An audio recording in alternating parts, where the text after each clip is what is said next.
Good afternoon slash evening, everyone. My name is DJ Mercer, and I'm the Descendant Coordinator for Justice for Greenwood.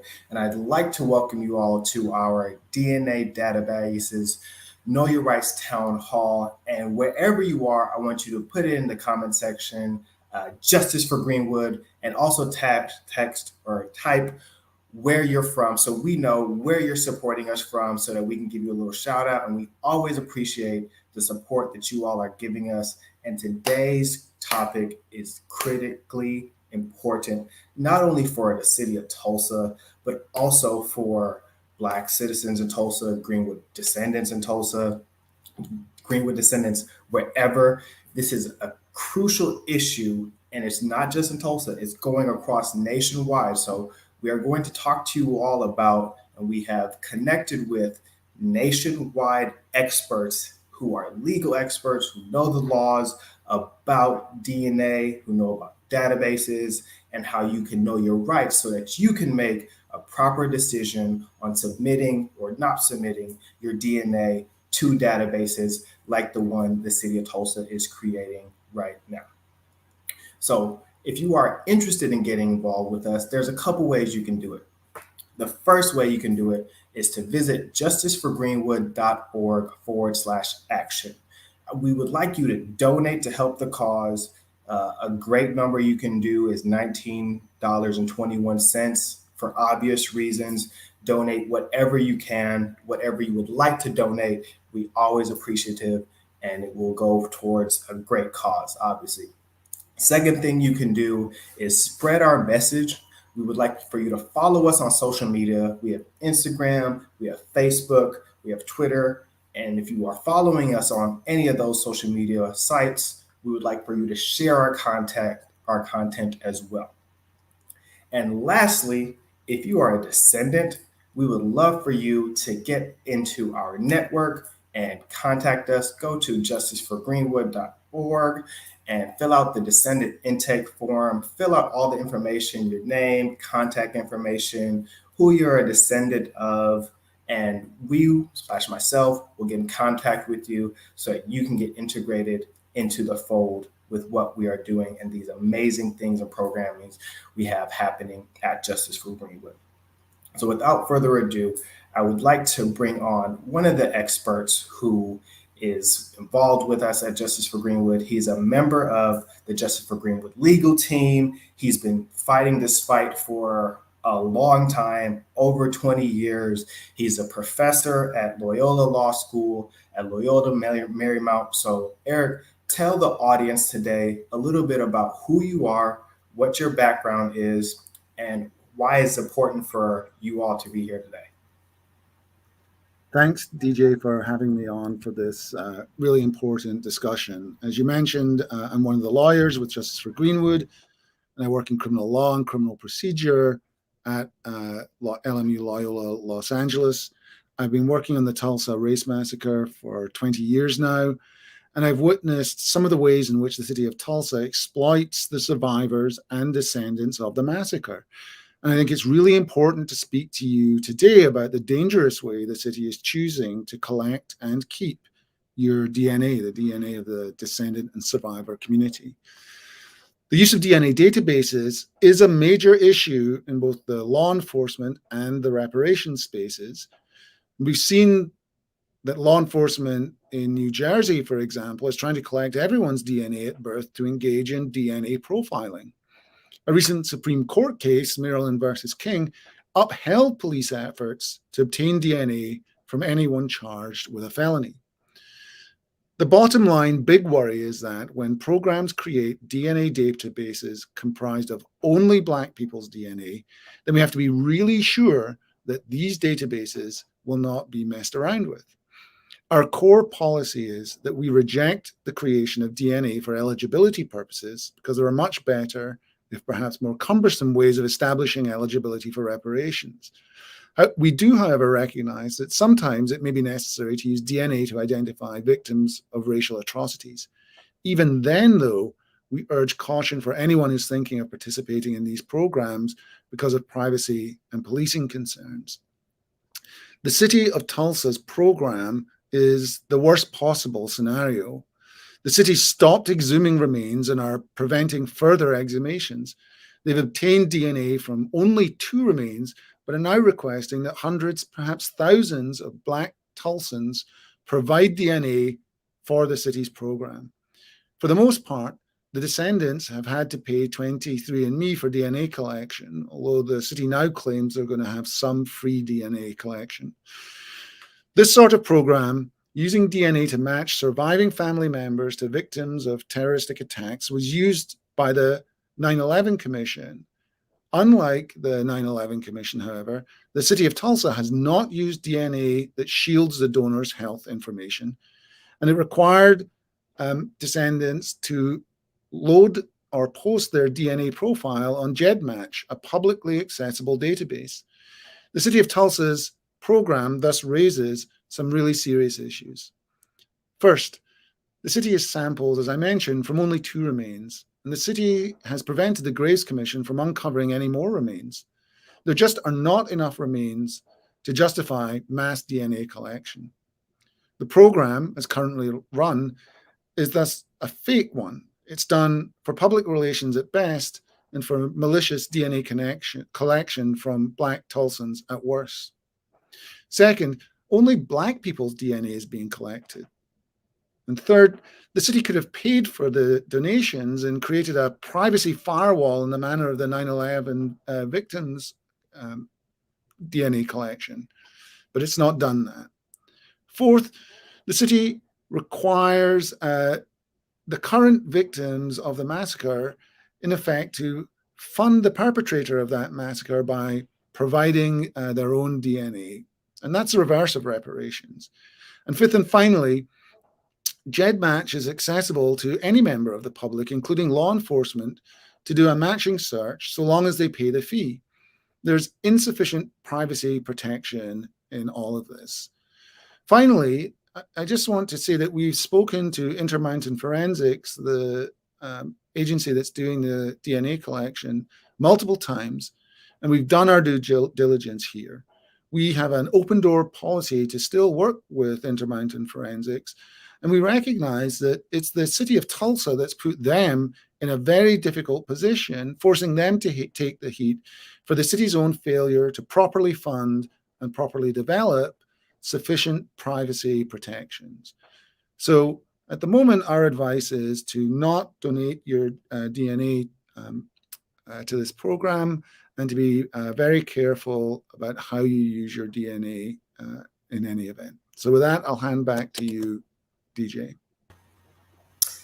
Thank you, Eric, for that brief introduction into the problematic nature of DNA databases, some of your personal perspective as well.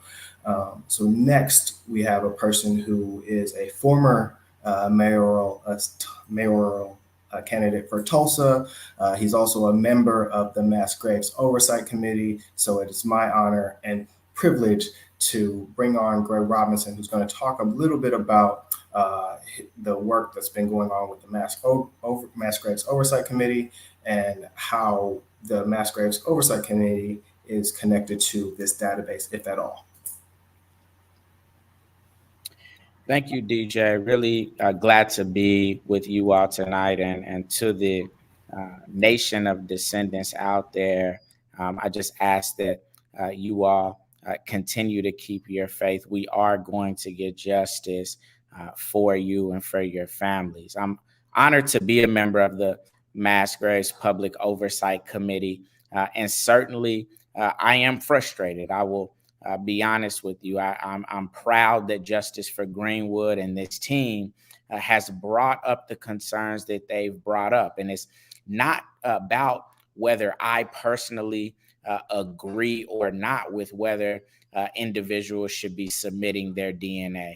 It's more about process. The reality is that when we started this Mass Graves Public Oversight Committee process years ago, before the centennial had occurred, it was about transparency. It was about ensuring that descendant groups like Justice for Greenwood and, frankly, the citizens of Tulsa could have 100% confidence and access in what was going on. There's been sort of a tale of two parts in this. Before the cameras went away, leading up to the centennial, we were meeting consistently. I'm sure you all were engaged in that because it felt like the whole world was. We were meeting publicly, consistently, and things were open. Once the cameras went away, once the bodies had been dug up, they were put back into the ground pretty quickly and pretty quietly, frankly, to our dismay. And we moved to quarterly meetings that were virtual in nature, without a ton of publication. And my issue with that is in relation to the thing that you all are talking about tonight. An issue as important as DNA isn't something that we've been able to have a robust discussion similar to the one we're going to have tonight about in a forum where the Public Oversight Committee can do their job and give access to this information to the public. I will tell you, I apologize about that, but it's hard to do that when we ourselves don't get very much information. We certainly don't get it in a manner in which we can be proactive about it. Since March the 1st, we've had one meeting. We had a meeting on March the 1st in which we were told that the DNA team had been selected. We had a meeting on June 1st where we learned about where that process was. And so I want to clarify a few things. Earlier, you heard that 2 DNA samples have been selected. That came from about 20 bodies that had been uncovered and 14 samples that had been sent. But of the 14 samples that were sent, only 2 were deemed good enough to draw real DNA from. And so that's a real number you're talking about. So in addition to the fact that we've got to do more in terms of being able to uncover more DNA, I think we also have to do much more in terms of providing descendant groups like this one access into this conversation. I think you're right to question why we're being so quiet. I can tell you that after that June meeting, the Public Oversight Committee members demanded that we go to monthly meetings and that we do at least a hybrid option where we had an in-person option. We've been met over and over and over again with a no, that we're going to continue to meet virtually and we're going to continue to have these quarterly meetings. It's just not enough, particularly, and I'm taking these words directly from our chair, Mr. Kavin Ross, particularly when we are dealing with the need to potentially identify who these remains could belong to. That's something where we need to have much more consistent updates, when we need to be able to access networks, not only through Justice for Greenwood, but through other descendant networks and long-serving community organizations. That takes an active approach, and it's just something that's not happening. And so I hate to have to come on here tonight and have to listen to the experts at Justice for Greenwood tell us something that, frankly, I think we should have been reporting out to them on as members of the Mass Graves Public Oversight Committee. But we have not done our due diligence. That's not to say that the forensic teams and the experts that are involved don't care deeply, right? But it is to say that your information is only as good as the people who are aware of it.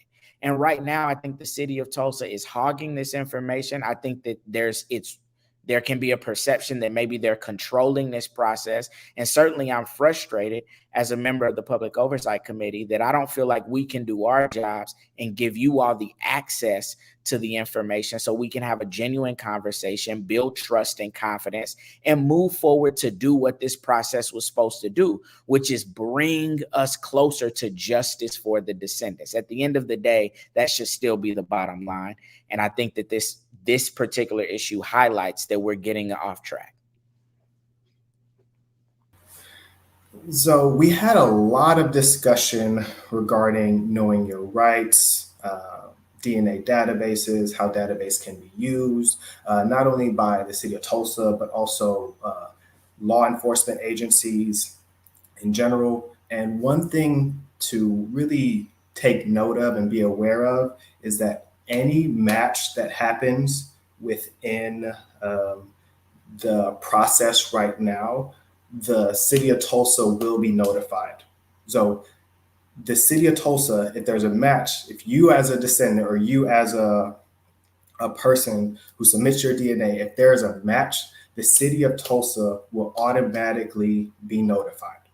And I think that's really important to know and to highlight, because this is a part of the discussion when people are saying that the city of Tulsa is not involved in a database. They may not be involved in a database, but they will know if there is a match. So to close out, it is important, if you would like to take action with us at Justice for Greenwood, there's things you do. The first thing is donate to help our cause. Visit justiceforgreenwood.com/action. Donate, help the cause. Whatever you can give, we will greatly appreciate it and be good stewards financially of it. Secondly, we want you to spread our message. Follow us on social media. That includes Instagram, Twitter, as well as Facebook. Share our content. Go past, look at YouTube as well. We've done quite a bit of town halls on different topics. Feel free to peruse and view all of that content to get caught up if you're just hearing about us. We love connecting with people and learning, having new people learn about us.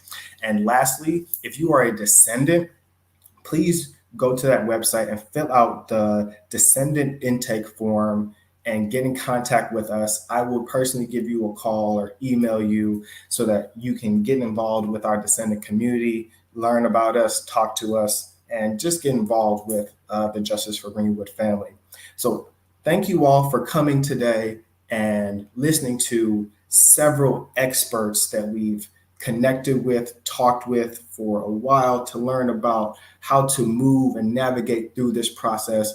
Hopefully you all learned something as a viewer of this. And last but not least, Justice for Greenwood, Justice for Greenwood, Justice for Greenwood. Have a good night.